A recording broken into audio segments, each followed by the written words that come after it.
Hello everyone, in this video we are going to discuss a chapter from class 10th chemistry, and that is analytical chemistry. So the first question is, what do you understand by analytical chemistry? Analytical chemistry actually deals with the experimental analysis of chemical substances. So basically there are two types of analysis which are done experimentally. One is called qualitative analysis and other is called quantitative analysis. Now the first thing is, what is the meaning of qualitative analysis? Let's take an example. Suppose I have a sample of a chemical substance. I don't know what substance is it.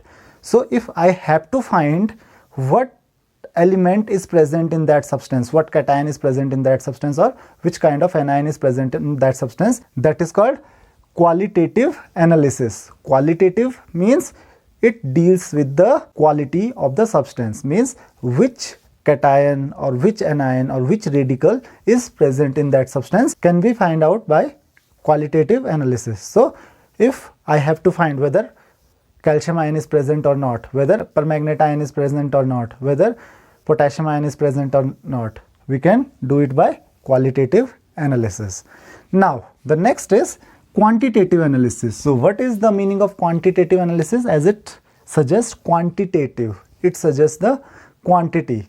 So how much concentration of a particular element or a particular radical is present in a particular sample or particular substance, that is called quantitative analysis. For example, if I have a sample of a chemical substance, so we can calculate what percentage of potassium is present in it, or what percent of oxygen is present in it, or what percent of chlorine is present in it. So if I have to find out what is the percentage composition of each element in that substance, that is done with the help of quantitative analysis. So hope you have understood the difference between qualitative and quantitative analysis. Now in this chapter in 10th class, we are only going to study about qualitative analysis and not about the quantitative analysis. Means we will only find out how can we identify some cations or anions. Now there are some cations or anions due to presence of which the substances exhibit some color. So we have some examples like cupric ion exhibits blue colors. Now Fe2 plus, that is ferrous ion exhibits green color. Ferric ion, that is Fe3 plus, it exhibits pale yellow color. Similarly CrO4 2 minus ion, that is called chromate ion. Chromate ion is yellow in color. Then dichromate ion exhibits orange color, and permanganate ion, that is MnO4 minus, it exhibits pink color or purple color. Now due to the presence of these, a chemical substance can have the same color. For example, copper sulfate. So copper sulfate has cupric ion, so its color is blue. Similarly FeCl2 has green color because it has Fe2 plus ion. Similarly potassium permanganate has pink or purple color, or potassium dichromate has orange color, that is due to the presence of dichromate ion. So basically most of the cations or anions are colorless, but there are some cations or anions which show the colors. Now we will see how can we do the qualitative analysis, how can we identify some ions. So we will use two substances, one is sodium hydroxide and other is ammonium hydroxide, for the identification of cations. So the next topic is use of ammonium hydroxide in analytical chemistry. So how can we identify cations with the help of ammonium hydroxide? Let's see.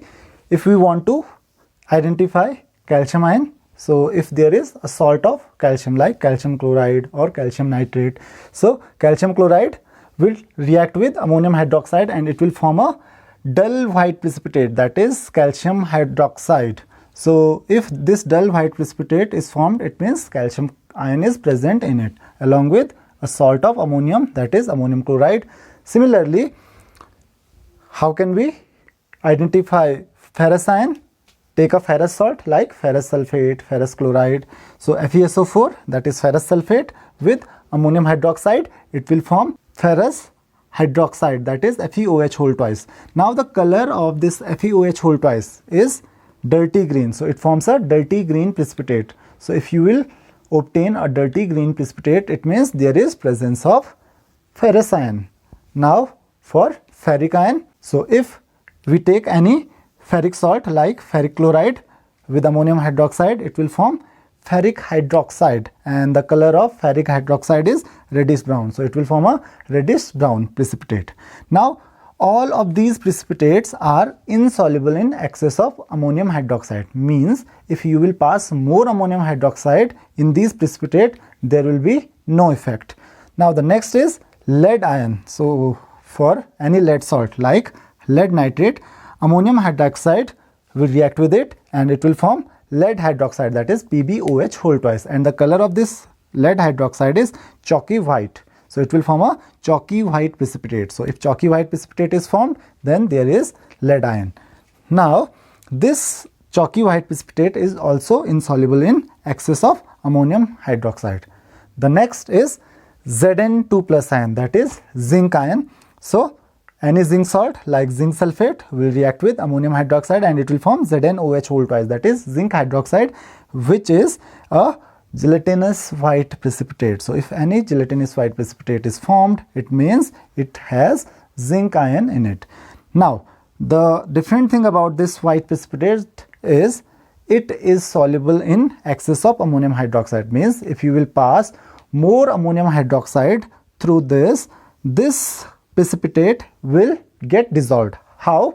Because the zinc hydroxide will react with excess of ammonium hydroxide along with ammonium sulfate and it will form tetraamine zinc sulfate, which is soluble, and therefore this is dissolved in excess of ammonium hydroxide. So the next is cupric ion. For cupric ion you have to take a cupric salt like copper sulfate, and when copper sulfate is treated with ammonium hydroxide, it will form copper hydroxide, and the color of copper hydroxide is pale blue. So it will form a pale blue precipitate. Now this pale blue precipitate is soluble in excess of ammonium hydroxide, similar to the zinc hydroxide. So why is it soluble in excess of ammonium hydroxide? Because cupric hydroxide reacts with excess of ammonium hydroxide and ammonium sulfate and it will form tetraamine copper sulfate. So what is the name of this compound? That is tetraamine copper sulfate. So it is similar to that of zinc. So this is the use of ammonium hydroxide in qualitative analysis. Now we will see the use of sodium hydroxide in qualitative analysis. Next is use of sodium hydroxide in analytical chemistry. So the use of sodium hydroxide is similar to that of use of ammonium hydroxide in analytical chemistry. Like for calcium ion, we need a calcium salt like calcium chloride. With sodium hydroxide, it will give calcium hydroxide, which is a dull white precipitate, and it is insoluble in excess of sodium hydroxide. Similarly, ferrous ion, that is Fe2+ ion, we need a ferrous salt FeSO4 plus 2NaOH. It will give a dirty green precipitate, that is ferrous hydroxide, and it is also insoluble in excess of NaOH. Means when excess of sodium hydroxide is passed, then it will remain insoluble. The next is Fe3+ ion, that is ferric ion. So the ferric salt, that is ferric chloride, with sodium hydroxide, it will give ferric hydroxide, that is a reddish brown precipitate, and this is also insoluble in excess of sodium hydroxide. Now the next is lead ion. So for lead ion, we need a lead salt, that is lead nitrate, with ammonium hydroxide. It will give lead hydroxide, which is a chalky white precipitate. Now lead hydroxide is soluble in excess of sodium hydroxide when excess of sodium hydroxide is passed through the precipitate, it will dissolve in it. Why? Because lead hydroxide combines with sodium hydroxide and it will form Na2PbO2. It is called sodium plumbite. Its name is sodium plumbite. So it forms sodium plumbite, and this sodium plumbite is a colorless soluble salt. Now the next is for zinc ion. So when a zinc salt is treated with sodium hydroxide, it will form zinc hydroxide, that is gelatinous white precipitate, similar to the previous one. And this zinc hydroxide is also soluble in excess of sodium hydroxide, because zinc hydroxide combines with sodium hydroxide and it forms sodium zincate, that is Na2ZnO2. What is its name? Sodium zincate. So you have to remember that lead hydroxide and zinc hydroxide are soluble in excess of sodium hydroxide. And what is the difference between sodium and ammonium hydroxide? That in ammonium hydroxide, copper hydroxide and zinc hydroxide is soluble, but in sodium hydroxide, lead hydroxide and zinc hydroxide are soluble. So the next is for copper ion, that is cupric ion Cu2+. So we need a salt of copper, that is CuSO4. With sodium hydroxide, it will give copper hydroxide, which is a pale blue precipitate, and it is also insoluble in excess of sodium hydroxide. So remember, copper hydroxide is soluble in excess of ammonium hydroxide, but it is insoluble in excess of sodium hydroxide. And lead hydroxide is soluble in excess of sodium hydroxide, but it is insoluble in excess of ammonium hydroxide. So there is a little bit difference between the ammonium hydroxide and the sodium hydroxide. So hope you have understood this topic. Next is action of caustic alkalis on certain metals. We will talk about two caustic alkalis. One is KOH, that is caustic potash, and other is NaOH, that is caustic soda. So sodium hydroxide and potassium hydroxide. So in certain metals like zinc, aluminium and lead, they will react and will liberate hydrogen gas. So let's see. With zinc, sodium hydroxide reacts to form sodium zincate and liberates hydrogen. Similarly, zinc reacts with potassium hydroxide to form potassium zincate and liberates hydrogen gas. For aluminium, it reacts with sodium hydroxide in presence of water and forms sodium aluminate. Its name is sodium aluminate and liberates hydrogen gas. Similarly, aluminium react with potassium hydroxide and water and form potassium aluminate. The next is lead. Lead reacts with sodium hydroxide and forms sodium plumbite, and lead reacts with potassium hydroxide to form potassium plumbite. So these metals react with caustic alkalis to form corresponding salts and liberate hydrogen. Next topic is action of caustic alkalis on oxides and hydroxides of some metals. So you know that oxides and hydroxides of most of the metals are basic in nature, and caustic alkalis, that is sodium hydroxide and potassium hydroxide, are also basic in nature. So generally the reaction does not take place, but there are some oxides and hydroxides of metals which are amphoteric in nature. Amphoteric means they can react with acids as well as bases. For example, zinc oxide, aluminum oxide, lead oxide and their hydroxides, they are amphoteric in nature, so they can react with bases. It means they will react with caustic alkalis and they will form salt and water. So let's see their reaction. The first is zinc oxide. So zinc oxide will react with sodium hydroxide and it will form sodium zincate and water. Similarly, zinc oxide will react with potassium hydroxide and it will form potassium zincate and water.